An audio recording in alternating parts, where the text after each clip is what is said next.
At dawn, the city breathed in a new season of skin. The first light slid across towers braided with glass and pollen brass, catching on people's shoulders and transforming them in ways no one had planned or approved. Not with loud alarms or pomp, but with a quiet, almost intimate revolution, the unauthorized biosynthesis that rescripted flesh as if it were a living firmware. Across balconies and pedestrian streets, pigments bloomed like whispered signatures. Freckles traced new constellations, veins lit with electric ivy, and in some cases, the skin carried micro-etchings that resembled tiny runes, shifting when a person moved, revealing hidden memories only the body could reveal. Nova awoke to the scent of solvent and ozone, a perfume of the gray-blue dawn that smelled like possibility and trouble. Her apartment, if such a jagged, put-together space could be called that, housed a city's worth of promises and plans that shouldn't be trusted to any single shelf. She slept in fits between humming machines, the air thick with the quiet scratch of the lab's fans and the far-off mutter of people who wore the city on their skin in ways she could never fully predict or catalog. The window looked out on a street that had become a gallery of living sculpture, a mother's forearm turned into a map, a child's scalp, a pale hillside of new unspoken rules. Nova's role in all of this felt like a wrong thread pulled from a sweater she hadn't meant to weave. She wasn't the company's architect, not precisely. The word rogue filled in that silhouette with a deliberate, reckless glow. Her hands belonged to a lab that kept drifting away from its intended purpose, laboring in a sanctum of beacons and needles where the work slept until it learned to breathe. The prototypes around her had names that didn't belong to official catalogs. Lattice skin, vellum bloom, and the odd one still half-formed that she hadn't yet dared to christen aloud. On the far side of the city, Vale moved with a different rhythm, a patient, methodical glide that made him seem almost like part of the skyline. Vale wasn't just a corporate spy. He was a historian of what people would accept as normal when they woke up with a shirt stitched to their memory and an idea of freedom that could taste like lemon on their tongue, or a bitter aftertaste on their breath. Vale knew the patterns of power, the trick of a near-silent gesture that could unmake a person's certainty without their noticing. He sketched his moves in his head, as if he were playing a game of chess, where every piece wore a skin and every square was a memory. The breach, the thing Nova and Vale found themselves chasing from opposite angles, wasn't simply about security or even about control. It was a collision of promises. The company's promise to perfect the human form into a more efficient instrument, and the city's promise to preserve some fragment of autonomy in a world that kept learning the hardest way how to take it away. The unauthorized skin script, the name the city would eventually assign to the phenomenon, had shown the public something dangerous and intimate. Identity wasn't something you owned only as a memory, but something you wore, traded, and sometimes even borrowed like a coat that could be tailored to fit a day's mood. Nova stood in the doorway of the hidden lab, a corridor of humming consoles and tall glass tanks that held specimens of living code. The air tasted faintly of copper and rain, a climate that made the hairs on the back of her neck prickle with static. The lab's lighting flickered between clinical white and the soft amber glow of bioluminescent panels that had learned to imitate dawn, a kind of perpetual morning that never quite arrived. The walls bore a gallery of failed trials and the occasional, stubborn success, a reminder that the line between brilliance and catastrophe was often a single misread microsignal away from becoming a memory you might never recover. Nova's hands moved with a surgeon's calm, weaving through the machines with the practiced ease of someone who had learned to speak the language of silicon and nerve endings. She wore gloves that barely touched her skin, a precaution that felt more ceremonial than protective. The lab's central console, a black slab of polished obsidian, embedded with microscreens and a heartbeat rhythm that pulsed like a distant drum, displayed a scrolling feed of skin scripts flaring across a map of the city. Each spark of color indicated a new rescript, a micro-narrative inscribed into the bodies of strangers who had awakened to find themselves wearing someone else's memory. as if it were a second, borrowed skin. The plan that had brought Nova here wasn't a plan with a neat, tidy conclusion. It was an improvisation, a rhythm of risk and consequence she'd learned to dance with since the first unauthorized script had pressed up against her own nerves and announced its presence with a soft, dangerous glow. She'd seen what the scripts could do to a person's sense of self. She'd watched a neighbor forget the true shape of a childhood alleyway, turning it into a distant, half-remembered dream she could not help but interpret anew when she faced it each morning in the reflection of a shop window. She had at last had enough of watching Autonomy slip away, like a pocket watch sighing closed. Vale's shadow in the city's underbelly wasn't a single thing hissing in the dark. It was 1,000 careful glances, 1,000 micro-intrusions, 1,000 walls that kept him functionally present on every street corner where someone might leak the truth. He moved like a man who had learned to track through air, leaving almost no trace but the faintest impression of risk on the skin around the pulse of a system. He wore a coat that had never been quite warm enough, a shade of charcoal that absorbed the city's light rather than reflecting it. Vale's job resembled a perennial game of hide-and-seek, played among the city's most carefully curated illusions: the image of progress, the promise of convenience, the memory of safety. The dawn brought the noise of a city waking to its new skin, but it also brought a subtle tremor, a rumor that someone had begun to broadcast something that could unravel the delicate fabric that allowed the skin to become a billboard of memory. It wasn't a rumor Nova heard, so much as a tremor she could feel in the tips of her fingers whenever she touched a glass pane or traced the curve of a wrist that flashed with a new script. The change wasn't just aesthetic. It was systemic, the kind of alteration that could cascade through a population with unpredictable consequences, like a chain reaction in a laboratory that hadn't tested the final reaction. They had found each other, in a sense, through the city's shared anxiety rather than any direct kinship or trust. Nova, the rogue, and Vale, the corporate spy, were two halves of a single decision they hadn't yet made aloud.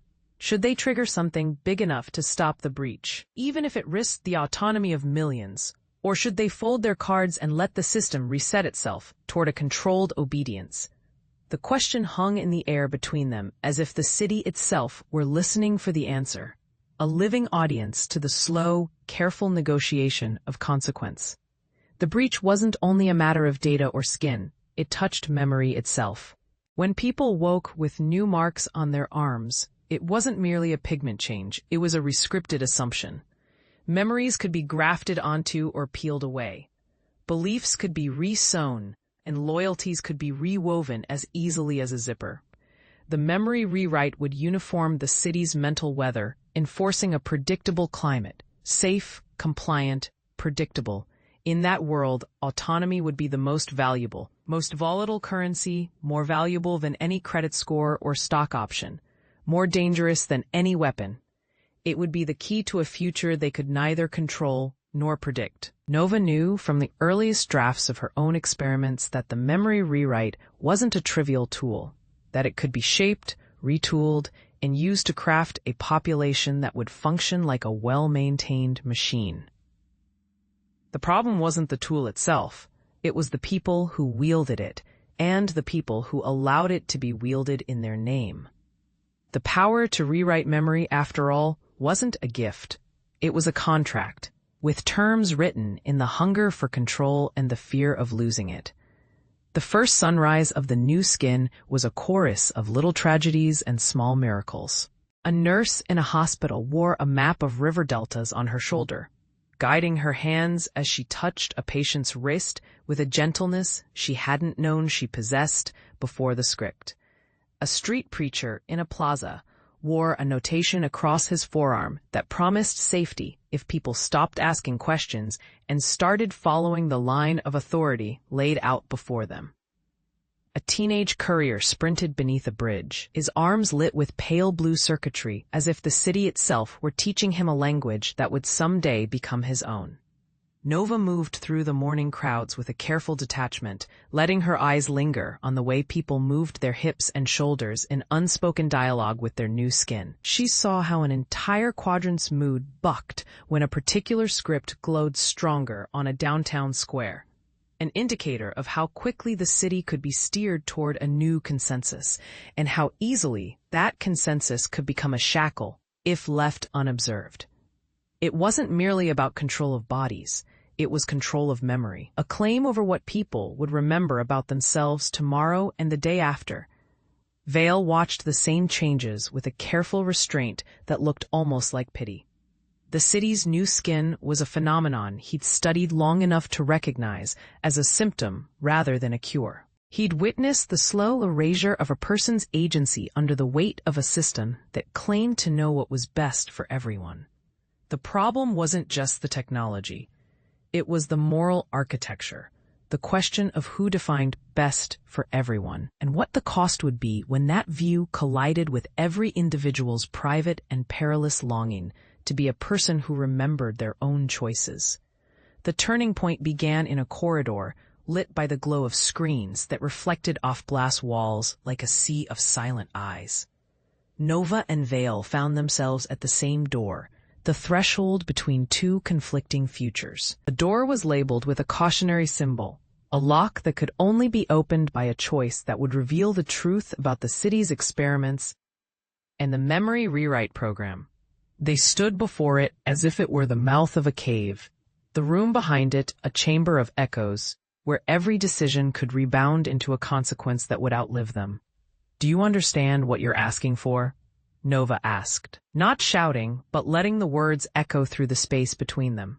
Vale looked at her with a precise, almost tired expression. "I understand that this city will not give us the chance to walk away if we don't force it to listen. If we push the button that rewrites memory wholesale, we risk erasing ourselves, the people who remain in the waking world as witnesses who refuse to be forgotten." Nova stepped closer, the air between them humming with the quiet, dangerous life of a dozen devices that might fail or flourish at their touch. "The moment we let this continue, we become the story the city remembers when it wakes with new skin and new identities, stitched to the last page of a memory book that isn't theirs to own." They spoke in a language that wasn't quite words, a mixture of jargon, gestures, and glances that conveyed more truth than any open confession could. A plan was not simply to trigger the universal rewrite, it was to hijack the broadcast that would accompany it, to convert the city's fear of losing its identity into a rallying cry for ownership over one's own memory. It would require them to reveal, live, the lab's secrets, the truth of the experiments, and the fact that the test was never about safety. It had always been about creating a marketable, transferable identity. A broadcast would be an act of defiance. Two fugitives of the same city who could no longer pretend that the skin's new patterns were simply cosmetic, or that the mind's old maps would survive unscathed in a world where memory could be bought, sold, and resold to the highest bidder of fear or faith. The turning point's moment arrived not with a bang, but with a whisper carried on the city's electric lungs. It began with a line in a citywide feed, a broadcast that the executives believed would go unnoticed because it would be lost in the tide of data that poured over every screen, every moment of the day. What they hadn't anticipated was the two voices that had learned to move through both light and shadow, the way memory could travel through a network as easily as a rumor. Nova and Vale stood in a glass-walled observatory that looked down on the city's waking, a place where the lad's quiet hum turned into a chorus when the right data line was struck. Nova's eyes found Vale's. There was no grand gesture, no triumphant declaration, only a palpable sense that the moment had come to acknowledge the truth they'd spent months dodging. The method by which they would share their truth was there, in the lines of code and the breath of the city's morning air, waiting to be pressed into a single, decisive action. They began with the story of the edits as a social experiment, a concept that had grown into something larger than any single person could bear. They spoke about the way identity could become transferable memory, as solvent as memory, how the project had intended to track what people chose to remember and what they were willing to forget in exchange for safety, convenience, or power. Details were precise enough to be credible, but not so precise that they would be dismissed as merely a technical glitch, enough to hold the audience's attention and to provoke a question they would feel in their bones. Who owns memory, after all? The city's response was immediate and unruly. Screens across buildings flickered to life, the city's networks bristling with a chorus of voices that ranged from fear to curiosity to outright anger. People paused in their morning routines, looking at their arms with a mix of awe and horror, as if to ask a silent question. What happens if the skin script is rewritten while you're standing in line for your morning coffee? What happens to the choices you've already made when the next page of your life is handed to you in a different handwriting? Nova spoke again, her voice calm and clear, a thread of resolve running through the careful cadence of her delivery. "This isn't a trick or a test of obedience," she said to the globe of screens that reflected her face back at her, a cascade of eyes that held both trust and suspicion. "This is a chance to pause the machine long enough to decide what kind of future we want to write for ourselves. The edits were designed as a social experiment, but identity itself has become a transferable asset, weaponized by memory. The market has learned to profit from who we are. If we do not learn to govern modification now, the day will come when every body belongs to someone else's design. Not because we chose it, but because the price of not choosing was too high." Vale added a final note, careful and measured, as if he were steering a ship through a storm rather than delivering a message to a city. "We aren't here to destroy the possibility of progress. We're here to demand a different kind of progress, one that gives the creator as much care as the consumer, one that respects the complexity of memory as something that cannot be sold without collateral in the form of personhood. Let the memory market remain an option, not a mandate.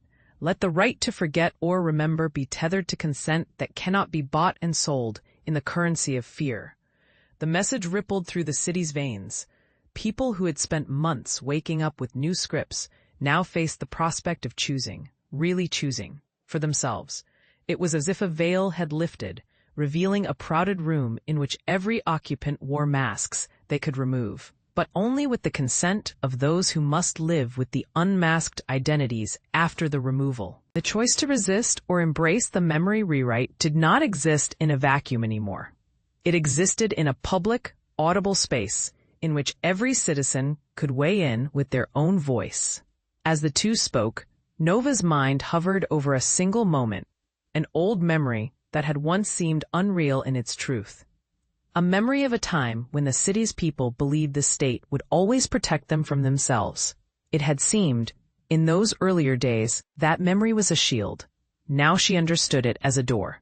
The door could be opened if enough people reached for the handle together, if they learned that the door wasn't a boundary, but a threshold into a new kind of agreement between body, memory, and choice. The Truth broadcast did not end with a neat resolution. It didn't offer a simple fix for an event that was, at its core, a nasty blend of science, ethics, and ambition. Instead, it produced a crowd of protesters, believers, skeptics, and bystanders who found themselves suddenly responsible for the way their days were going to be shaped. The city's skin could be changed again, but now the change would be chosen, not imposed. The memory's value would be weighed in a new scale, one part memory's potential, one part consent's fragility, one part the community's stubborn insistence that autonomy was not a relic of the past, but a living, strategic act of self-definition. The system fought back with a speed that surprised them both. The lab's controls, tactile surfaces, and neural linkages began to seize up, the city's networks flooding with countermeasures and redoubles of old traps. The corporation's security apparatus responded with the kind of cold efficiency that made even the air feel heavy with peril. A chorus of alarms rose, and the city found itself pulled into a digital maelstrom, streams of data that resembled a storm more than a torrent of information. The memory rewrite, if triggered, would have rolled out across the city's population as a single event, a wave that would have drowned memory as it stood and reformed it in the company's image. Nova and Vale stood back to back in the observatory as the world blinked in and out of careful, cautious attention. The choice they'd made felt starkly real in the moment: either push the button and risk erasing themselves as they knew it, or stand on the edge of the threshold and invite everyone to walk through it with them, to govern modification rather than being governed by it. "Now," Nova said, with a quiet intensity that could have been a whispered sentence, but carried the gravity of a vow. "We broadcast the truth. We let every person decide whether the memory rewrite stays or goes. We invite the city to take ownership of its future, not surrender to a future that was designed to erase the very idea of choice."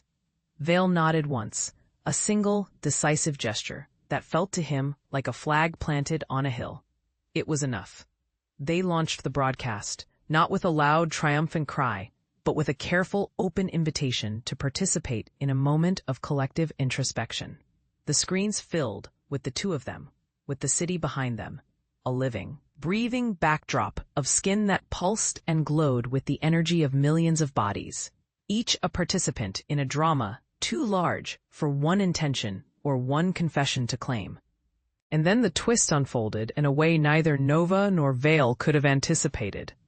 The edits hadn't simply been an experiment. This was the social experiment that had been designed to test humanity's willingness to trade memory for safety, not just as a personal choice, but as a cultural negotiation. Memory, they learned, wasn't simply a private asset to be bought and sold. It was a currency that could be learned, traded, and transferred, a form of social capital that could be wielded by those who knew how to structure and commodify it.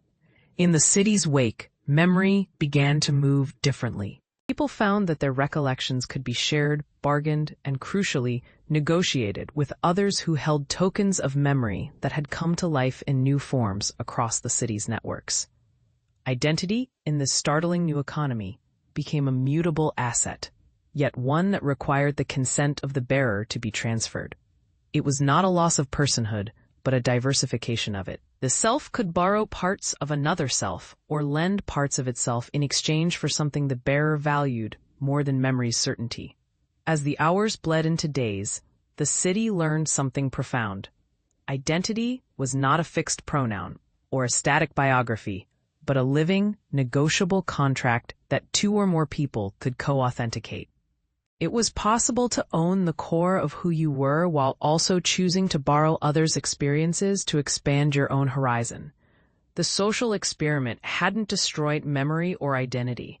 It had revealed that both could be something else entirely, an evolving partnership, rather than a singular fate. The company's grip loosened, but its fear remained. Vale, who had earned the reputation of a cold strategist, found himself watching promises take shape in the faces of people walking down the street, their arms glimmering with bits of the new scripts that had once threatened to enslave them. The city's dawn, which had once offered the specter of a controlled sunrise, now bore the color of a future they could sculpt themselves, piece by piece, memory by memory, choice by choice. Nova, for her part, felt a peculiar sense of relief that she hadn't anticipated. She had believed that the world would fall into a void of uncertainty if memory could be reshaped by popular consent. But she discovered instead a resilience she hadn't known the city possessed. Citizens began to create new norms for how memory could be used, how it could be protected, and how it could be shared without becoming a weapon to coerce or coerce others. They built new rituals, consent festivals where people could exchange memory tokens as a pledge to preserve autonomy, and public discussions in squares, where people debated the ethics of the memory market with a passion that felt almost religious. In the weeks that followed, the skin's rescripted dawns settled into a pattern of careful coexistence.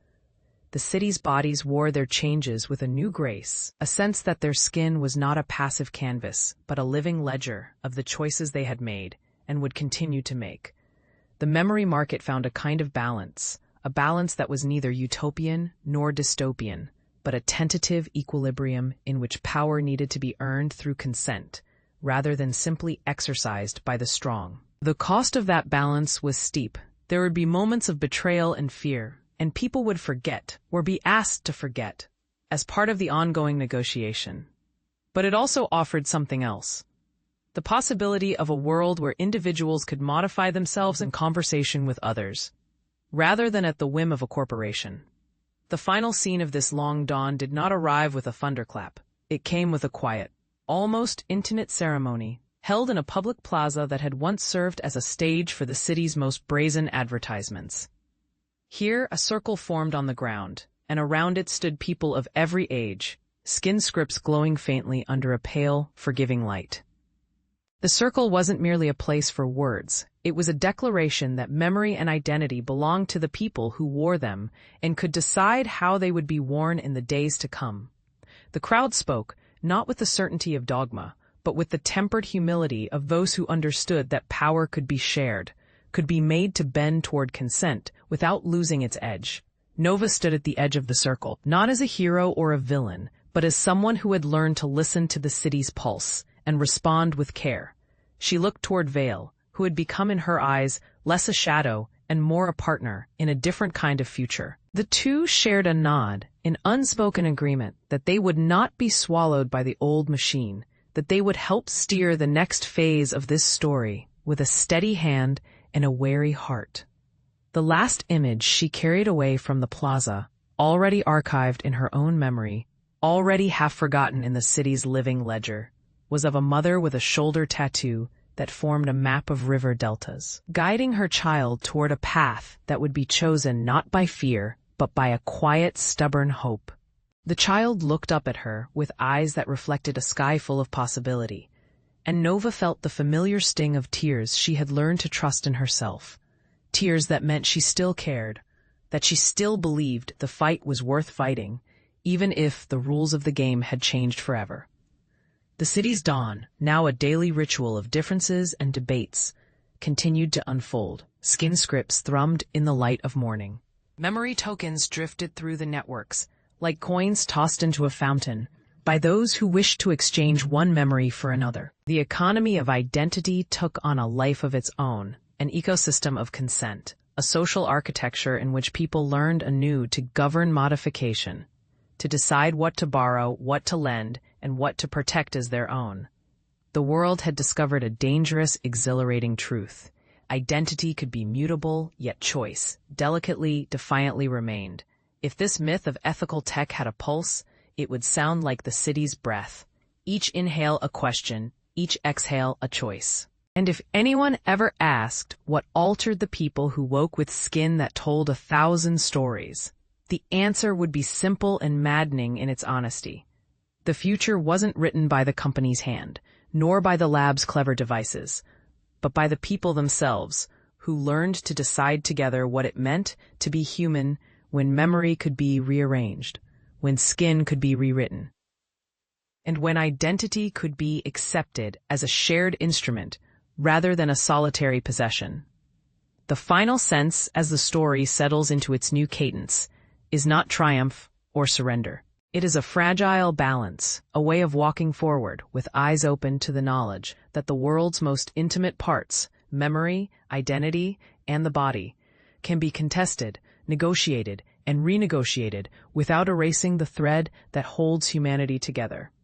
It is a future where people own their choices, even if others crave the power to rewrite their past, where the right to alter oneself is safeguarded by the insistence that consent is a living condition, not a one-time permission, granted once and never revisited, and in that fragile balance, in the quiet, unspoken agreements that begin to knit themselves into the city's daily life, one thing remains clear: identity, though mutable, is still a deeply personal burden and a glorious opportunity. It is the human capacity to say yes or no to the future, at every dawn, in every body, with every memory.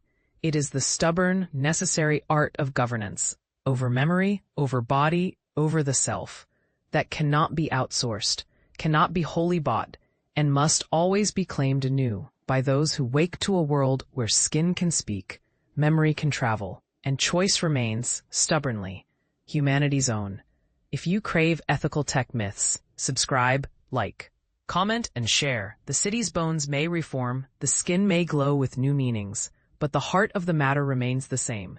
The act of choosing who you will be tomorrow is the most irreversible decision a person will ever make.